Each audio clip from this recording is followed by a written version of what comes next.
Hi, I'm Mercy. Hi, I'm Ozla. Welcome everyone back to the podcast. Today we have Mercy with us and we'll be talking about how we first met. We're going to start off from there and see where we go. So do you remember where have we first met? Or would you like to introduce yourself first? Yeah, absolutely happy to introduce myself. So I'm Mercy Shibemba. I'm based in the UK and yeah, have been in the HIV space for about, like 10 years now, which is kind of crazy since I was a teenager. And I've done a lot of work focused on the experiences of young people living with HIV and their access to better services and treatment. I've worked both kind of mainly in the UK, but also globally on some things. I'm just enjoying like where different things take me. We'll talk about it obviously more in the podcast, but yeah, there's lots Yes. of different things that we've done together or separately.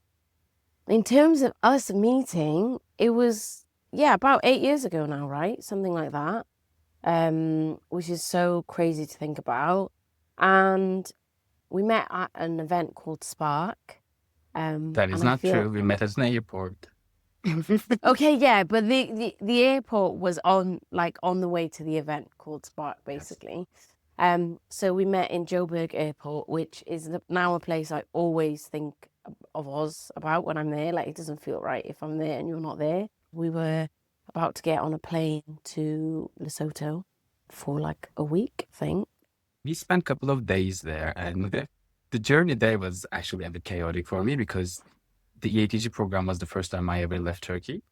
And I started traveling to Europe. And then they sent me to Lesotho. I did not even know where Lesotho was on a map, let alone knowing how to get there. So it was my first true international flight or intercontinental flight. But I was like, sure, send me there. And then I remember we met at the airport and then we got onto this like tiny, tiny little plane. And Lesotho, if you do not know, is also referred to as sometimes kingdom in the sky because it has such a high altitude. And Oh I my knew it was going to goodness, be high yeah. altitude. I knew it was going to be high altitude, and then they put us on this little school bus like plane, and I was like, "Are we gonna get there? Like, is it safe for us to be on this bus?" And I think that plane only had participants for our project, Yeah. and I know it was about 8 months after my diagnosis, so I was literally the baby in this program. I didn't know anything, and I came together with a bunch of young people who are living with HIV or affected by HIV, and everyone was doing amazing things in their countries.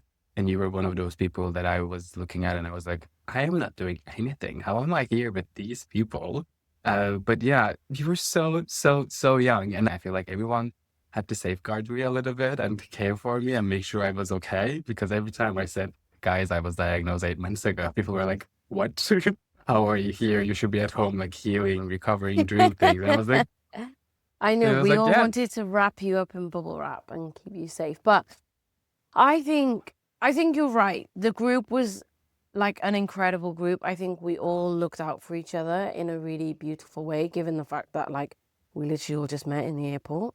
Of course, like there's a few people that I knew and like some people did already have connections, but like, it was largely a new group. It was a completely new event. It was um an event that was being run for the first time. So there was obviously kind of yeah, we were kind of the hiccups trial along the run. way. Yeah, of course. And I think, if you've been to something like that, where it feels like you're in the middle of nowhere and we were all, like we had no Wi-Fi. So like it was like no one was on their phones whilst someone else was talking kind of thing. Like we literally had each other apart from I think like 1 hour a day where we did have Wi-Fi or something. Yeah, we had no And reception, no phones, exactly. nothing. So we were really forced into a position where we had to make really strong connections. It was a capacity building week. So there was a lot of focus on like work and all that, but also the really meaningful stuff in terms of like, why are we doing this? Like, why do we stay in this space? Like, what does this mean for all of us in terms of our individual journeys? And I think for me, my story is that I was born and grew up with HIV. So it's really different to yours, but I learned so much from your experiences and perspectives as like what other young people need who aren't in that position.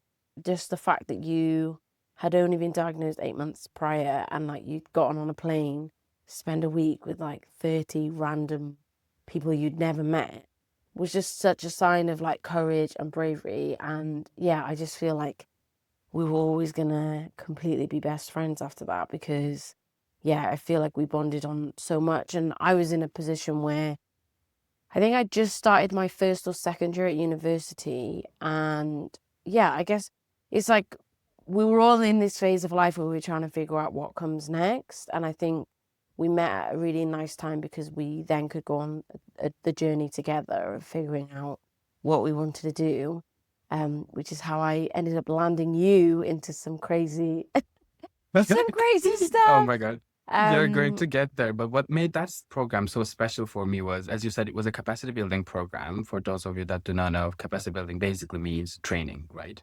We are there to be trained on certain things to increase our capacity. That is the idea. But what was so special about this event was we were not there to talk about HIV specifically, although that was the reason we were basically there.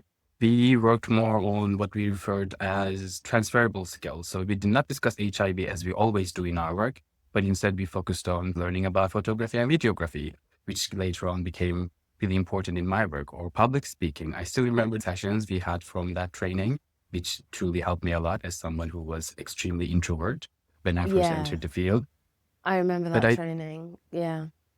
but I think the fact that we were there because we were either living with or affected by HIV, but we did not talk about HIV when we were there. We talked about other things. So that was the thing that brought us together. But we did everything else but focus on HIV in the sessions, which I think was so unique in my experience so far, because every other capacity building program I've been to, I've talked about HIV. We didn't focus on anything that I could later transfer into any other profession, but it was always HIV. But in this one, that wasn't the case. And I think, yeah, that just made it all very special for me. What happened there is I imagine this gay baby Oz who doesn't know nothing about HIV yet, has no idea about civil society, NGOs, nothing. And you told me that there's an AIDS conference taking place organized by International AIDS Society. And you gave me this email address and told me to email this person and get involved in this youth movement, who will be the next guest in our episode. Because Luciana turned out to be the person who was looking into that email address that you have shared with me. And that is basically how my whole activism kicked off. With one email address that you have given me, like it opened so many doors. And when I think back onto this, like this, how our exchange, this little exchange changed my life. I realized like how as youth advocates, sometimes we talk to so many people from all around the world, give them whatever information we think they may benefit from or whatever they need, right? But we don't always understand where that information or where those little connections take people, because I genuinely do not know if I haven't gone to Lesotho, if I haven't met you, if you haven't given me that email address and said, reach out to them and see what happens. I genuinely do not know where I would be, who I would be. It changed my life, the trajectory of my life completely. Do you have people like that in your life that you, when you think back, you say, oh my God, if I haven't crossed paths with them, I don't know where I would be? 1,000%. And it's funny because when you talk about it, like, I think back to that conversation and how neither of us knew, like, at all what was in store for the future. And I'm just so happy that I got to be, like, a tiny part in your journey in terms of saying, oh, why don't you just email this address? But, like, for all of us, we have those moments where people have said, oh, like, have you spoken to this person, or have you thought about this opportunity? And for me, when I look back, yeah, there's loads of people who've done that for me and just opened up, doors for me where, like, I had no business being in those places. Like, but yeah, they've absolutely championed me. And I think for me, that's something I'm really grateful for about this movement, is that I feel like, particularly amongst like young people or key populations, like in those spaces, it's so friendly, and there's often a lot of opportunity. And I've never felt like I didn't have a chance to like try out something new or develop a new skill. And that's something that I really love. So there's loads of people who I think about when you ask me that question, who said like, oh, why don't you go on this thing? Or why don't you try this? And so, for example, my first ever kind of interaction with other young people living with HIV was because someone said, hey, there's this weekend coming up in London. a group of young people living with HIV across the UK are going to come together to talk about the experience of living with HIV in the education system and what support is needed from teachers and schools, and kind of what does that look like. And it like made no sense in a way, because at this point I hadn't really met anyone else, not in an intentional way. And yeah, I was just invited to this thing and I said yes. And it's so funny because the person who invited me, when she told her colleagues, like, hey, this girl's going to come to this weekend, her colleagues were like, are you crazy? Like, you can't throw her into this. Like, you know, like, this weekend's going to be so intense. And she was like, trust me on this one. Like, she is going to be brilliant. And I remember going to that weekend, and the first time I would have met Magda, who was one of the people who was like, you've sent this young person on this weekend who like does. And how old were you? I think I was 17 at the time, maybe 16. And I just met some amazing people who I still speak to today. And it made me realize for the first time ever that actually talking about my story was a powerful and a good thing. You know, prior to that, I think, you know, we all have our journeys with stigma. I just hadn't really considered that actually I could live a life where talking about HIV was something that could like bring good to things, because I grew up in a house where we just didn't talk about it. And I think even at that point, I don't think I'd even told my sister that I was living with HIV. So this was like a massive deal for me to like go to a different city and like meet other young people. But just that weekend was amazing. It totally shifted my perspective. And since then, like, I've always wanted to be that person who says to someone, like, have you heard about this? Because I think you'd really enjoy Yeah. it. And yeah, I think we all just need to be so generous with opportunities and connections for people, because you just never know where it's going to lead someone, and what role it's going to play in this story. So I'm glad it worked out for you. I really am. You know what's funny? Because I know the program that you're talking about and where you met these other young people living with HIV within the UK, because some of the other young people were also at this program that we met. And I Yeah. remember looking at you guys and I was like, hold on a second. I have no one in my life, other than a close friend that was going through it, but we had completely different takes on it. And I was like, wait, these people have grown up together living with HIV. I was like, oh my God, this is a possibility that of network of support that I never had in Turkey, right? For me to meet other young people living with HIV and create myself this support network of people that not may understand me, but are literally going through the same things that I'm going through in life. I had to travel to Lesotho to find out.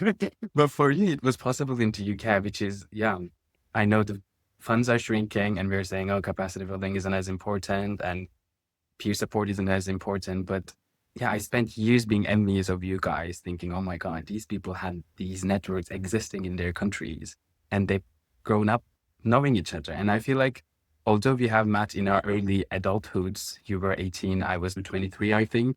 And we weren't teenagers, we weren't kids, but I feel like we have also grown up together, either sleeping at airports or sleeping during conferences, watching each other's stuff and making sure we are always okay. I feel like every time I see you somewhere at a conference or at a meeting, I know if I need something, or I can just have eye contact with you and I know if you're doing okay, or I know that you will know if I am doing okay, or if we need to pull each other to the side and be like, okay, we need to get away, get a coffee, get a dinner or do something. But since then, since the high mountains of Lesotho, what have we done?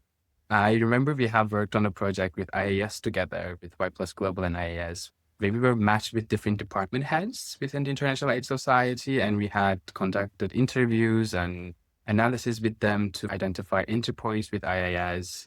What else have we done?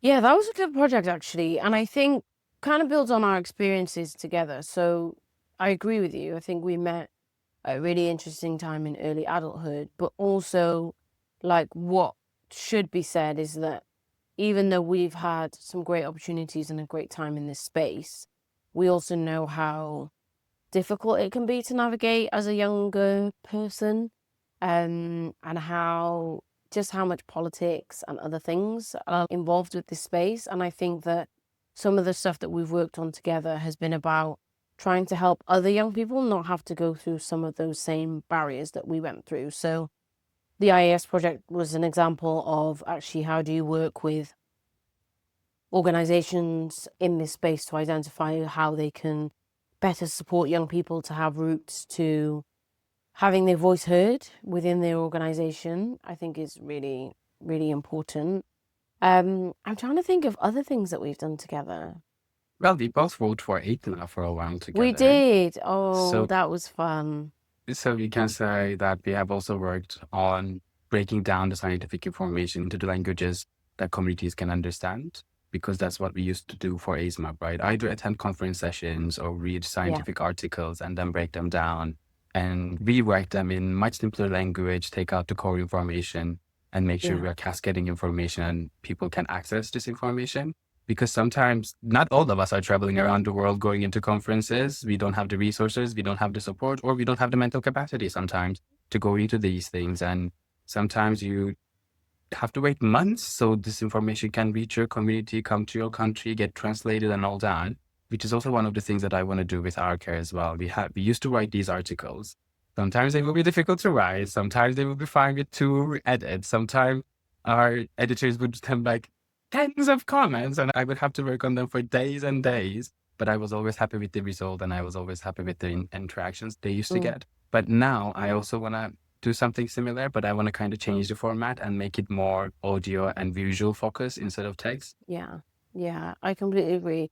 I think something that I've really enjoyed about our individual writing journeys is we've always challenged each other to remember, like, okay, does this actually matter? If you took this to your communities, would they actually care about this? And I think sometimes when you're part of like, you know, being in a movement and like doing all this crazy stuff, like you can sometimes lose sight of the fact that actually like real people are at the end of this at the end of this stuff, and like they don't care about, you know, your conference or whatever. Like what they care about is like whether their treatment is going to work for them. And I think that's something that I found really important in our friendship, has been about remembering not to sweat the small stuff.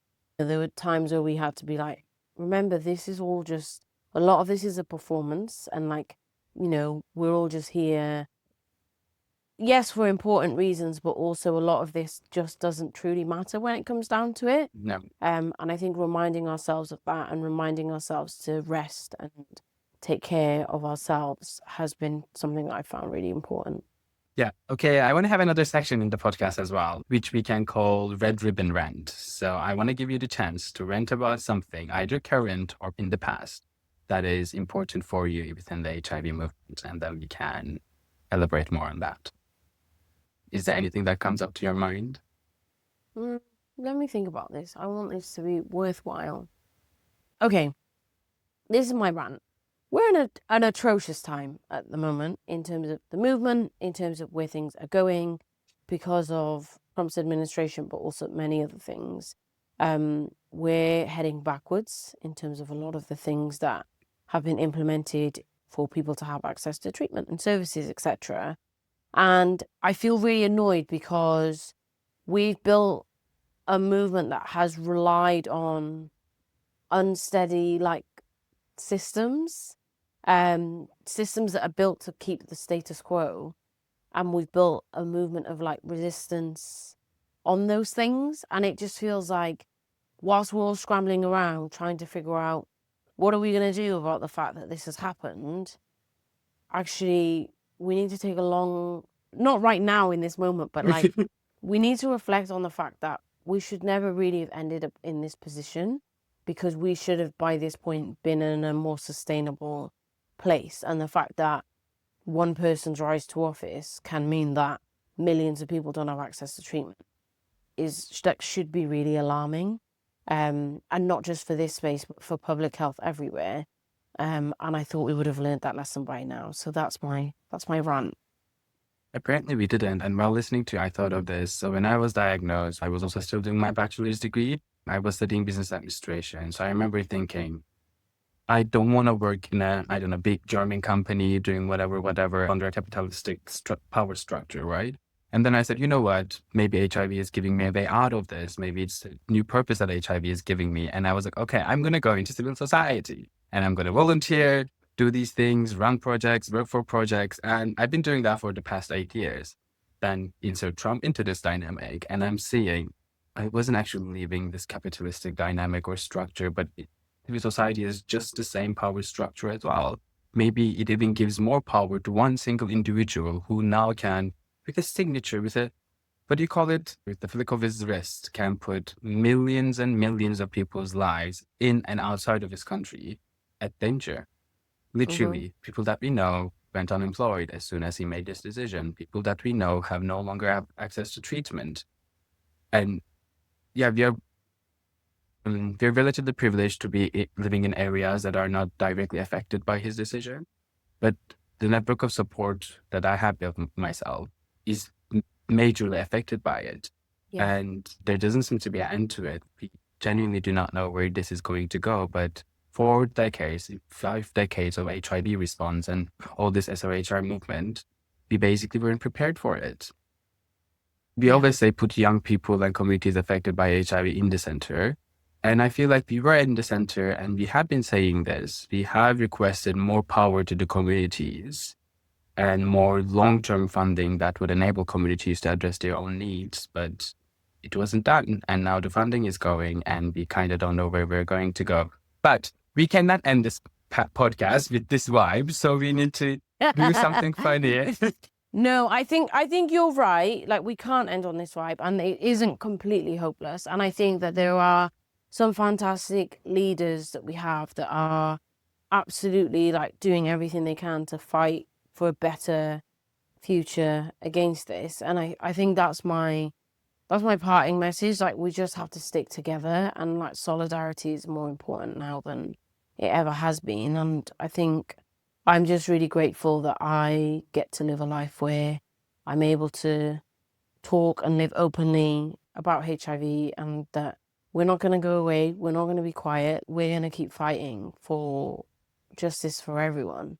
I know it won't end like this, but it does feel like a bad time. But you know what? If we think back to, well, before our time, like there were activists who are now older, who were younger then, who fought for what we have now. And I think we have to remember that it's not impossible, because they started in a world where there was no treatment and there was no, no services and no, none of that. But through community power, they really led the way. And so if that was possible then, it's absolutely possible now. Absolutely. I am a RuPaul's Drag Race fan, and I was watching one of the podcasts of Ru Girls recently, and they were also talking about queer rights, and they were saying, this is nothing new. We have been there. We have dealt with it. We have gone through it, and we have secured our rights before. We have to ask for our rights because we may have grown up with the security of it, but we now get to see that they can go away, and we cannot let that happen.